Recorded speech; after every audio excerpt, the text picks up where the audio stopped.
Europe 1, 7h36, Thomas Soto. C'est le moment de retrouver nos éditorialistes économiques. Nicolas Barré, bonjour. Bonjour et Thomas. politique, Antonin André, bonjour. Thomas.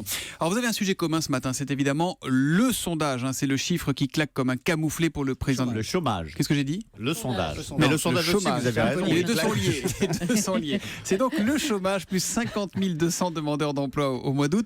Sur l'année, Antonin, le chômage est en baisse, certes, mais l'inversion de la courbe semble de plus en plus fragile. Oui, c'est le boulet du quinquennat. Est-ce que vous vous rendez compte seulement que cette idée d'inversion de la courbe du chômage, elle a germé toute seule dans la tête de François Hollande en septembre 2012, en quelques minutes, alors qu'il répond aux questions de Claire Chazal. Il l'a inventé comme ça, il me l'a raconté d'ailleurs pour tenter de faire passer l'explosion des impôts. Or, si la courbe ne s'inverse pas, il ne sera pas candidat, à moins de se dédire, c'est quand même un enjeu énorme. Voilà sur quoi il joue son va-tout.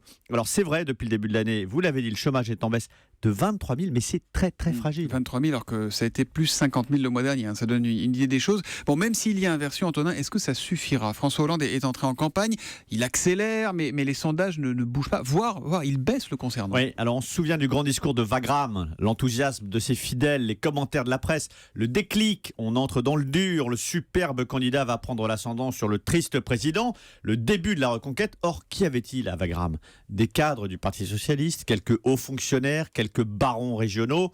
Quel effet sur l'opinion publique? Que de chi, rien. Non seulement il y a un doute sur l'efficacité de l'émetteur, François Hollande, mais une campagne électorale, ça ne se gagne pas dans des salons à Paris, ni par des discours devant des assemblées d'universitaires, de médecins. Les sondages en attestent, c'est comme s'il ne s'était absolument rien passé. Mais alors pourquoi s'obstiner, Antonin? Franchement, comment y croit-il encore? Alors il y a deux raisons. D'abord, François Hollande est un éternel optimiste. Il est mort plusieurs fois en politique, on l'a déjà rappelé ici. Et puis il y a une deuxième raison, c'est sa trace dans l'histoire. Il y tient. Or, qui défendra son bilan? Qui réhabilitera son quinquennat s'il jette l'éponge avant la primaire? Personne.